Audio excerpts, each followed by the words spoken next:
अस्सलाम वालेकुम स्टूडेंट्स। बेटा इम्पोर्टेंट रिएक्शन ऑफ हैलोजन्स की हम स्टडी कर रहे हैं। हमने इनकी ऑक्सीडाइजिंग प्रॉपर्टीज़ और रिएक्शन विद हाइड्रोजन की स्टडी कर ली है। अब हम नेक्स्ट रिएक्शन विद वाटर की स्टडी करेंगे। रिएक्शन विद वाटर, इसकी भी अगर बात करें तो सबसे ज़्यादा रिएक्टिविटी हमारे पास क्लोरीन की आएगी, फिर क्लोरीन की, फिर ब्रोमाइन की और लास्ट पे आयोडीन की। आयोडीन की इतनी रिएक्टिविटी कम होती है कि ये रिएक्ट करता ही नहीं, इसको हम इनर्ट का नाम दे देते हैं। अब अगर हम क्लोरीन की बात करें, this reaction is very explosive. ये धमाके के साथ रिएक्शन होगा, बड़ी स्पीड के साथ। इतना हाई लेवल का धमाका तो नहीं करेगा, लेकिन इतना फास्ट रिएक्शन होगा कि ये सारे के सारे बॉन्ड को तोड़ के न्यू बॉन्ड बिल्कुल डिवेल्प करने की कोशिश करेगा। अगर हम यहाँ पे इसका रिएक्शन लिखेंगे तो सिंपली हमारे पास आ जाएगा 2 वाटर मॉलिक्यूल, और इसका रिएक्शन के बाद हमारे पास ऑक्सीजन और 4HF प्रोड्यूस हो जाएंगे, यानी 4 हाइड्रोक्लोरिक एसिड और ऑक्सीजन का मॉलिक्यूल प्रोड्यूस होगा। और ये कोल्ड एंड डार्क कंडीशन के अंदर रिएक्शन पॉसिबल हो जाएगा। लेकिन अगर हम इससे नेक्स्ट क्लोरीन की बात करें तो वाटर के साथ ये भी रिएक्शन शो करेगा, लेकिन कोल्ड और डार्क कंडीशन में इसका रिएक्शन पॉसिबल नहीं होगा। हमें सनलाइट का सहारा लेना पड़ेगा, लेकिन सनलाइट की मौजूदगी में भी इसके रिएक्शन बिल्कुल इस जैसा नहीं होगा, बल्कि यहाँ पे एक डिफरेंस आएगा। हम यहाँ पे Cl मॉलिक्यूल और ये HOH मॉलिक्यूल है। Cl और H आपस में मिलकर HCl प्रोड्यूस करेंगे, जबकि HO और Cl आपस में मिलकर HOCl हाइपोक्लोरिक एसिड। इससे नेक्स्ट अगर हम बात करें ब्रोमाइन की तो Br2 प्लस H2O, तो ये भी बिल्कुल इस जैसा रिएक्शन होगा, लेकिन ये हीटिंग पे पॉसिबल होगा, नॉर्मल सनलाइट पे ये भी रिएक्शन पॉसिबल नहीं होगा। तो HBr hypobromic acid plus hydrobromic acid plus HOBr। इससे नेक्स्ट अगर हम बात करें आयोडीन की तो ये रिएक्शन पॉसिबल ही नहीं होगा, क्योंकि आयोडीन वाटर के साथ इनर्ट नेचर शो करती है, तो नो रिएक्शन। इवन कि आप हीटिंग के साथ कैटलिस्ट भी यूज कर लो तो आयोडीन रिएक्शन वाटर के साथ शो नहीं कर पाती। अगर हो भी तो इतना स्लो है कि मे भी थोड़े से मॉलिक्यूल बनते हुए भी महीनों लग जाए। सो इतने स्लो रिएक्शंस को हम मोस्टली कंसीडर करते ही नहीं। इससे नेक्स्ट अगर हम बात करें तो रिएक्शन विद मीथेन, बेटा ये बड़ा ही इंपॉर्टेंट रिएक्शन है। 10th क्लास में भी जाके पूरे का पूरा एक लॉन्ग आएगा आपको रिएक्शन विद मीथेन के नाम से। अगर हम मीथेन मॉलिक्यूल की बात करें तो ये इस तरह का एक मॉलिक्यूल है जिसको हमने क्लोरीन के साथ रिएक्ट करवाना है। ये क्लोरीन अगर तो मीथेन के साथ ब्राइट सनलाइट यानी बिल्कुल चमकदार सूरज की रोशनी हो, तो ज्यादा हीट की वजह से मीथेन के ये बॉन्ड ब्रेक हो जाएंगे। बॉन्ड ब्रेक होने की वजह से यहाँ पे कार्बन ब्लैक डिपॉजिट होगी और साथ में मेरे पास यहाँ पे 4HCl प्रोड्यूस हो जाएंगे, बिल्कुल इसके रिएक्शंस की तरह। यहाँ पे ये डिफरेंस होगा कि यहाँ पे H के साथ O था इसलिए O प्रोड्यूस हो रहा है, वहां पे H के साथ कार्बन है इसलिए कार्बन प्रोड्यूस होगी। इससे नेक्स्ट अगर हम इसका डिफ्यूज सनलाइट की मौजूद, डिफ्यूज सनलाइट ऐसी सनलाइट जब बादल छाए हो तो सनलाइट थोड़ी कम आ रही हो, यहाँ पे अगर आप ऊपर को कपड़ा वगैरह तान दे तो पूरी तरह पूरी शिद्दत के साथ, जैसे हम ग्रीन शीट यूज करते हैं एक्सोवेटर, तो पूरी शिद्दत के साथ सनलाइट हमारे तक नहीं पहुंच रही होती, तो इस तरह की सनलाइट को हम डिफ्यूज सनलाइट का नाम दे देंगे। तो डिफ्यूज सनलाइट के रिएक्शन में ये मीथेन के molecules Cl2 diffuse sunlight,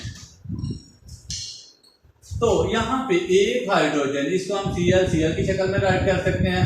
hydrogen और क्लोरीन एक दूसरे को रिप्लेस कर देंगे। अगर ये रिप्लेस करेंगे तो कार्बन के ऊपर हाइड्रोजन हाइड्रोजन हाइड्रोजन और यहाँ पे मेरे पास क्लोरीन अटैच हो जाएगा, और ये वाला जो हाइड्रोजन रिमूव हुआ था ये मजीद HCl की शक्ल में हमारे पास आ जाएगा।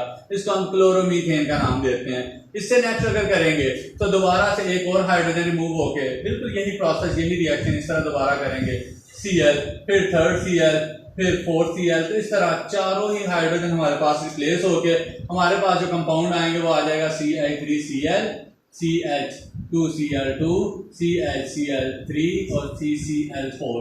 इसको हम क्लोरोमीथेन का नाम या मिथाइल क्लोराइड भी कह सकते हैं, डाइक्लोरोमीथेन ठीक है। फिर इसके बाद क्लोरोफॉर्म या ट्राइक्लोरोमीथेन, और इसको कार्बन टेट्राक्लोराइड या टेट्राक्लोरोमीथेन का नाम भी दिया जाता है। तो बेटा ये 4 प्रोडक्ट हमारे पास आएंगे अगर हम डिफ्यूज सनलाइट की मौजूदगी में इसका रिएक्शन करेंगे। तो ये भी आपने अच्छी तरह लर्न कर लेने इनके नाम भी।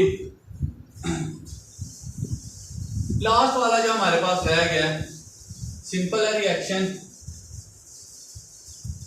इसमें भी 2 नाम आएंगे, आपको याद रखने पड़ेंगे। हम सिंपली इसकी हेडिंग लिखेंगे reaction with sodium hydroxide. Sodium hydroxide को हम कास्टिक सोडा का नाम भी देते हैं। इसका फार्मूला सिंपली होता है NaOH।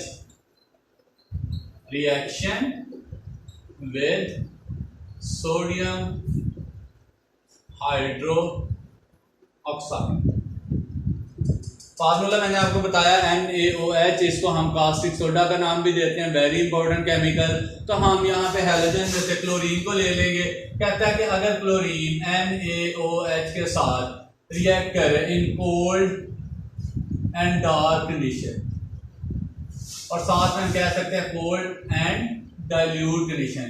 बट डाइल्यूट और कॉन्सेंट्रेटेड का कॉन्सेप्ट आपको क्लियर हो गया होगा। अगर कहीं पे किसी चीज के पार्टिकल की तादाद पर यूनिट वॉल्यूम ज्यादा हो तो हम कॉन्सेंट्रेटेड हम कह देंगे। अगर उस चीज के पार्टिकल की तादाद पर यूनिट वॉल्यूम कम हो तो उसको हम डाइल्यूट कह देंगे, यानी कम क्वांटिटी में अगर ये चीज रिएक्ट करे तो इसको हम डाइल्यूट का नाम दे देंगे। तो कोल्ड और डाइल्यूट कंडीशन में इसका रिएक्शन थोड़ा स्लो होगा और प्रोडक्ट हमारे पास आएंगे NaCl प्लस NaOCl प्लस मेरे पास यहां पे आ जाएगा वाटर। एक्चुअली होगा क्या कि इसको मैं थोड़ा सा एक्सप्लेन करने की कोशिश करता हूं। मेरे पास Cl की फॉर्म होगी, ये होगा मेरे पास NaOH। अगर हम इसको बैलेंस करें तो यहाँ पे 2 मुझे पुट करना पड़ेगा, तो 2 NaOH मालिक्यूल्स आ जाएंगे मेरे पास। अगर ये 2 NaOH मालिक्यूल्स आते हैं तो सिंपल एक पहला फार्मूला सोडियम और क्लोरीन अटैच हो गए।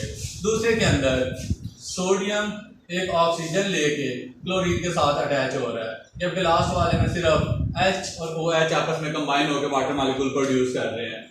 इसको हम सिंपली नाम देते हैं सोडियम हाइपोक्लोराइड। सोडियम हाइपोक्लोराइड, बेटा इसका आपने नाम याद रख लेना है। अब क्लोरीन का रिएक्शन हम NaOH के साथ ही करवाएंगे, लेकिन कंडीशन थोड़ी सी चेंज हो जाएंगे। अब कोल्ड की जगह पे हम हॉट और डाइल्यूट की जगह हम कॉन्सेंट्रेटेड का जिक्र करेंगे। बेटा डाइल्यूट और कॉन्सेंट्रेटेड एक दूसरे के अपोजिट है। कॉन्सेंट्रेटेड मतलब यहाँ पे हम इसकी कॉन्सेंट्रेशन पहले से ज्यादा यूज करेंगे।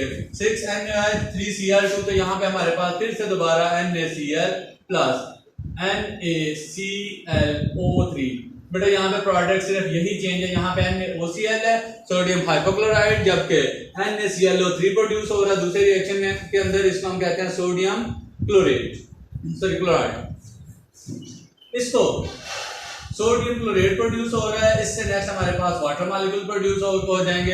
अगर हम इस इक्वेशन को बैलेंस करें तो सिंपली हम यहाँ पे 5 पुट करेंगे और यहाँ पे हम 3 पुट करें तो ये इक्वेशन भी बैलेंस हो जाएगी।